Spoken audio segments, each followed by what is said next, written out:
my son, you're welcome. Yeah, uncle, thank you very much.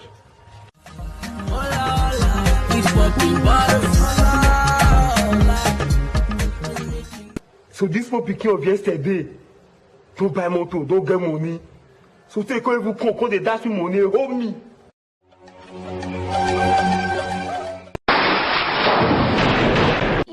What?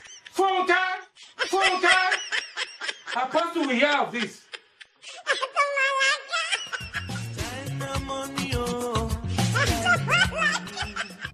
So this boy get power to the carry load? Phone card? He come dey show me now say he get power, be you.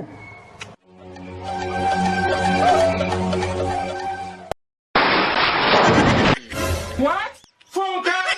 Jesus is Lord. Sweet Lord.